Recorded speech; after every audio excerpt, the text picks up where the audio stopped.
Shalom semua teman-teman. Hari yang baru bagi kita, bulan Juli.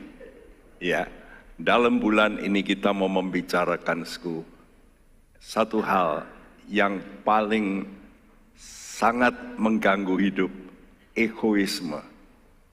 Jadi kita mesti bisa kalahkan ego, ya. Rumah tangga bisa kacau, keluarga bisa kacau, oleh karena saling punya ego yang tinggi. Betapa sedihnya kalau orang tua melihat anak-anaknya itu masing-masing punya egoisme yang tinggi. Pasti bentrokan, geger terus, dan itu sangat menyedihkan hati dari orang tua. Begitu juga Allah kita. Allah tidak ingin kita ini menjadi manusia yang egoistis, mementingkan diri sendiri. Ya, oleh karena itu judul khotbah ini adalah semua menjadi berkat. Umumnya kita berkata semua terima berkat. Wah, kalau semua terima, kalau nggak terima lalu ya tidak terima, bertengkar. Tapi kalau semua memberi berkat, semua menjadi berkat, dahsyat. Ya, jadi jangan saudara merasa saya nggak bisa apa-apa. Saya percaya Tuhanmu apa-apa, Tuhanmu besar. Tuhan bisa membuat yang kecil bisa menjadi berkat yang besar. Ingat anak kecil sekali. Di hadapan ribuan orang, dia berani mempersembahkan 5 ketul roti yang dibawakan oleh orang tuanya untuk dirinya, dipersembahkan kepada Yesus. Saat itu ribuan orang hadir dan mereka kelaparan. Anak ini berkata, "Ini Yesus, aku berikan." Dan Yesus berkati dari 5 roti, 2 ekor ikan yang makan itu 5.000 orang laki saja. Belum istri, belum anak, mungkin 10.000. Lihat keberanian untuk menjadi berkat itu dahsyat. Mari kita bacakan bersama ayat ini 1 Petrus 3 ayat 8 dan 9. Semua bersuara, ya. Kita bacakan bersama 2, 3. Dan akhirnya hendaklah kamu semua seia sekata, seperasaan, mengasihi saudara-saudara, penyayang dan rendah hati. Dan janganlah membalas kejahatan dengan kejahatan, atau caci maki dengan caci maki, tetapi sebaliknya hendaklah kamu memberkati, karena untuk itulah kamu dipanggil, yaitu untuk memperoleh berkat. Amin. Untuk itulah kamu dipanggil untuk memperoleh. Kamu dipanggil untuk memperoleh berkat. Tapi sebelum sudah memperoleh berkat, semua kita ingin memperoleh berkat.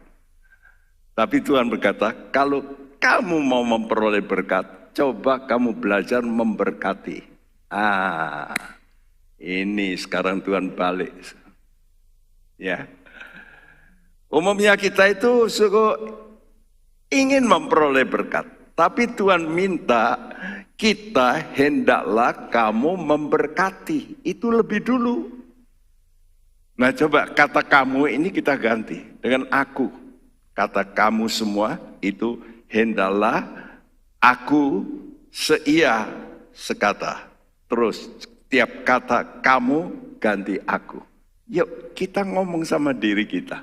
Ya diganti ya kata kamu semua itu aku. Itu 2, 3. Dan akhirnya hendaklah aku semua seia sekata, seperasaan, mengasihi saudara-saudara, penyayang dan rendah hati.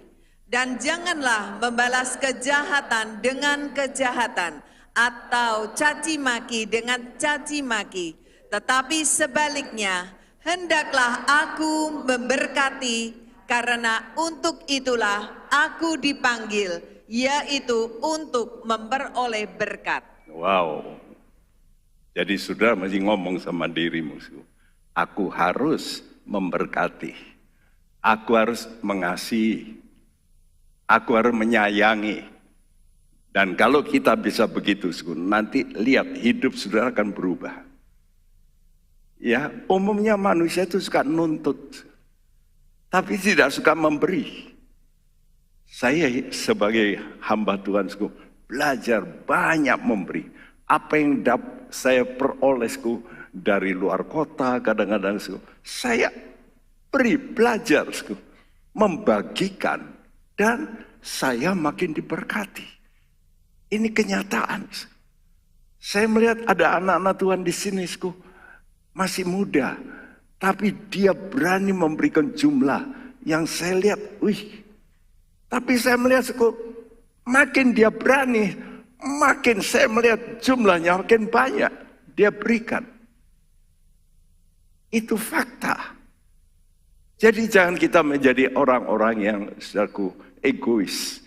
Nah, tujuan khotbah ini, lakukan semua untuk kemuliaan Allah. Waktu Paulus ditanya soal makanan, minuman, maka Paulus berkata dalam 1 Korintus 10 ayat 31, apapun yang kamu lakukan, makankah, minumkah, atau segala sesuatu, hendaklah kamu lakukan itu untuk kemuliaan Allah.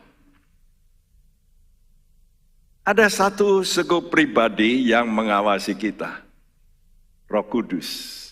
Roh Kudus ini ada di tengah-tengah kita. Ya, dan Roh Kudus ini akan bekerja sesuai dengan kita. Roh Kudus ini seperti pemancar, dan kita itu seperti penerima. Ya, kalau saudara ada radio, saudara itu penerima. Tapi ada pemancar. Kalau gelombangnya ini sama, lalu saudara bisa tangkap. Ya, jadi kalau saudara setel radio, saudara cek, London kah, Amerika kah, Rusia kah, saudara nangkap. Nah, gelombang daripada Roh Kudus itu adalah kemuliaan Allah. Pekerjaan Roh Kudus nanti saudara baca dalam Yohanes 16 ayat 14, memuliakan Allah. Jadi kalau saudara gelombangnya sama, saudara mempunyai hati untuk memuliakan Allah, maka Roh Kudus ini berkata, cocok ini dengan aku. Wow. Nah, maka saudara itu akan mendapat kekuatan, power. Roh Kudus itu roh kekuatan. Jadi kalau saudara melakukan seperti yang dilakukan Roh Kudus, maka saudara jadi kuat. Hatimu kuat, tidak lemah. Ya, saya sudah 81 tahun. Masalah bertubi-tubi. Tapi hati saya ngadepi itu kuat. Kenapa? Karena Roh Kudus menolong saya. Roh Kudus disebut roh penolong. Nah, kalau saudara mau ditolong oleh Roh Kudus, coba pakai gelombang yang sama seperti Roh Kudus. Apa? Memuliakan Allah.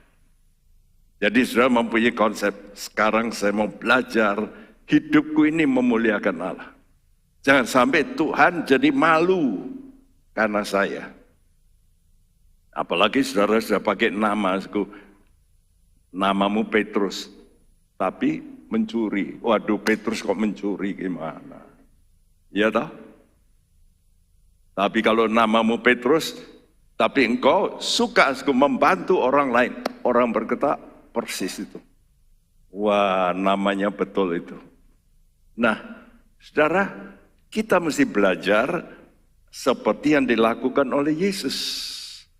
Oleh karena itu kita akan belajar dari surat Roma 15 ayat 1 sampai 13. Saya harap nanti saudara di rumah membaca ulang. Anak Tuhan yang cinta Tuhan itu suka mendengar Tuhan, perintahnya. Dan kalau dia dengar, dia lakukan, lihat hidupmu. Pasti dahsyat. Pasti bisa menjadi berkat. Ya, karena Tuhan datang memang untuk memberi berkat. Nah, hidup kita akan berubah. Jadi kita tidak egois. Begitu kita lahir, bayi lahir semua menggenggam. Tidak ada bayi lahir begini. Tapi kalau sudah mati gimana? Ya, semua terbuka tangannya. Nggak ada mati begini. Mati semua, lemes semua. Tapi begitu lahir, kasih apa saja kepada bayi. Lalu gimana? Pegang, dibawa kemana? Ke mulut. Iya tak? Wekku, punyaku, aku. Tapi kalau sudah mati, begini. Saudara, nah, untuk kita belajar sekarang bagaimana kita bisa memuliakan Allah. Ya, pertama, lakukan perintah Tuhan. Mari kita baca Roma 15 ayat 1 sampai 3 yang berbunyi, kita yang kuat wajib menanggung kelemahan orang yang tidak kuat, dan jangan kita mencari kesenangan kita sendiri. Setiap orang di antara kita harus mencari kesenangan sesama kita demi kebaikannya untuk membangunnya. Karena Kristus juga tidak mencari kesenangannya sendiri, tetapi seperti ada tertulis, kata-kata cercaan mereka yang mencerca engkau telah mengenai aku. Ya, ini perintah Tuhan. Jadi kalau saudara mau betul menjadi berkat, ya, dan saudara bisa memuliakan Tuhan, ini perintah Tuhan. Kita yang kuat wajib.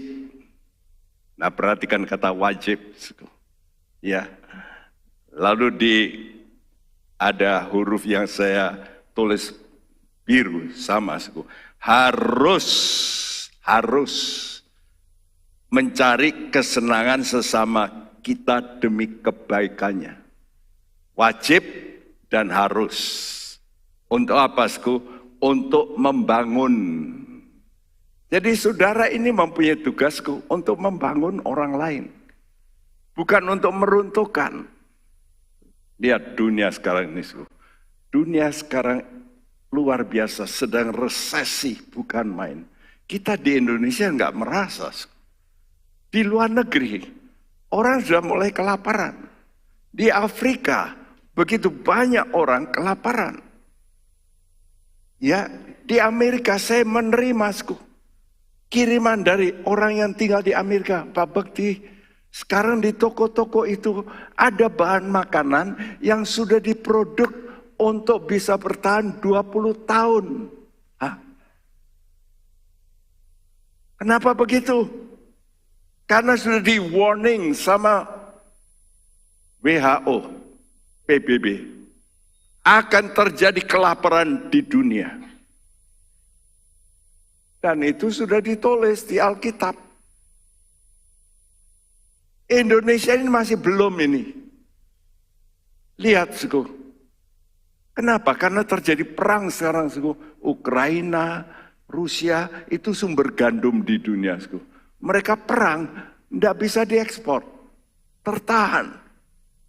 Beratus-ratus juta ton ada di negara mereka.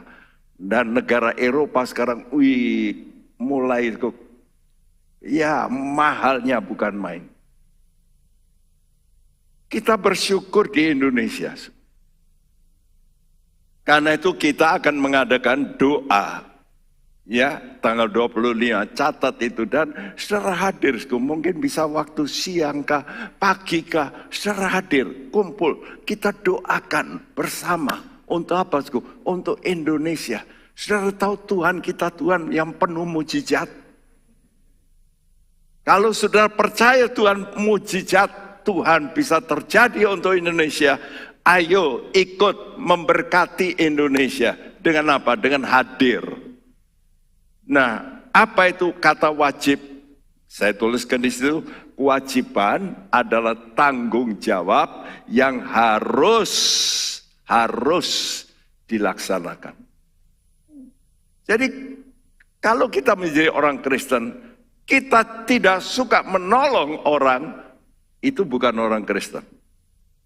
Dengar, kalau sudah menjadi orang Kristen, sudah hatimu mesti suka menolong. Wajib. Nah ini mesti ngerti, ya, harus, tidak boleh cari kesenangan diri, karena ini paling bahaya. Ya, nah kita melihat, kata wajib, opelo, dari kata Greka itu opelo, mempunyai arti juga utang. Nanti dibaca dalam Matius 18 ada seorang raja, lalu ada pegawainya yang utang, ya 100 talenta, dia nggak bisa bayar.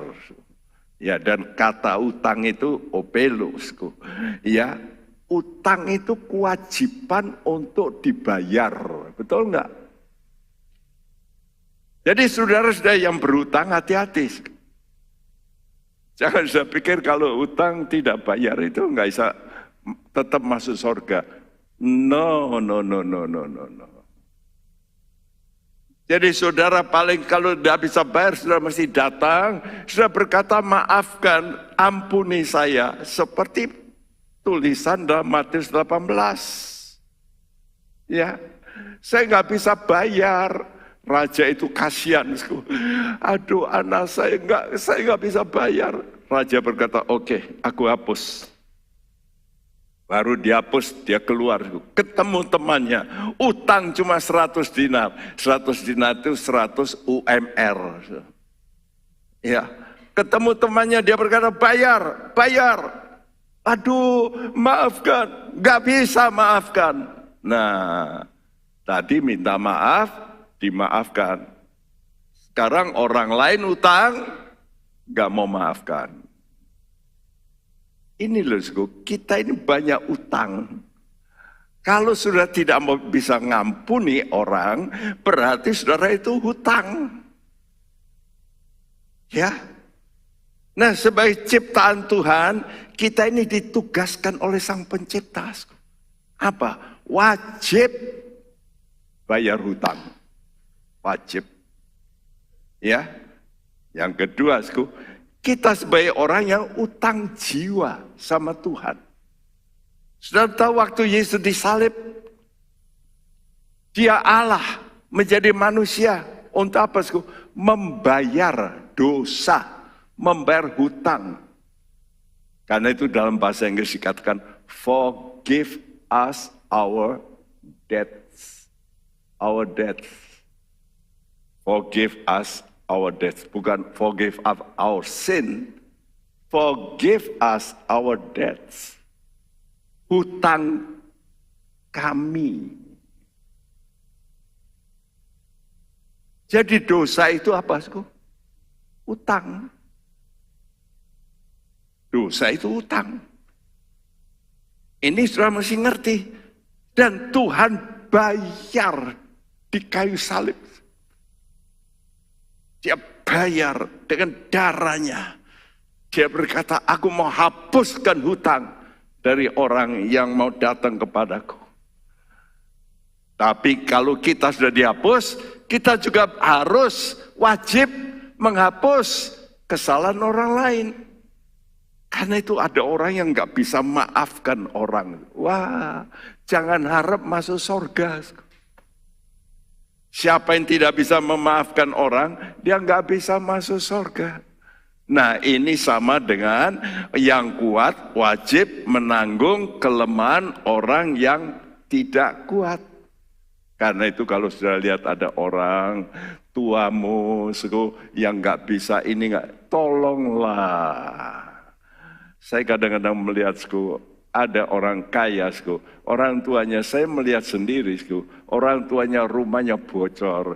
Persis saya lagi besuk ke rumah orang tuanya, saya kehujanan, tes.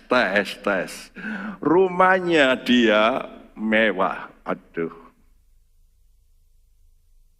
Saya berkata, boceng ini. Orang tuanya begini, anaknya rumahnya bagus. Gimana toh ya?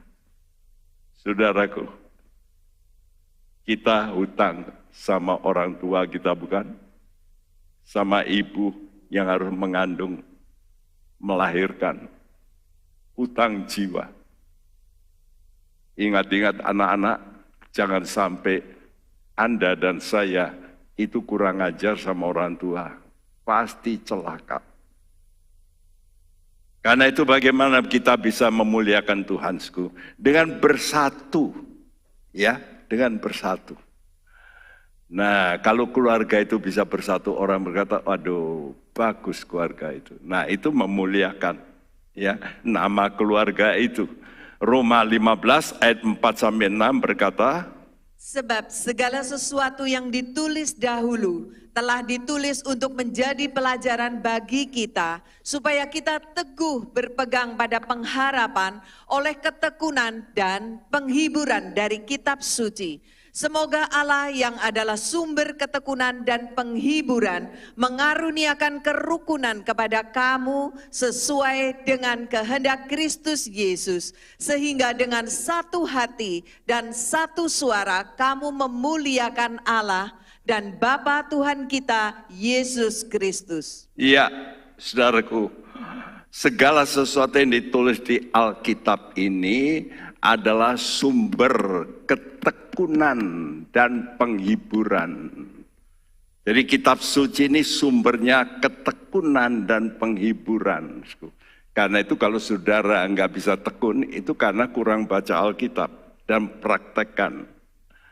Karena Alkitab ini, kata Tuhan, itu firmanku, itu sama dengan aku. Dan dalam bahasa Inggris katakan, the God of patience, ya, and consolation. Jadi aku ini Allah yang sabar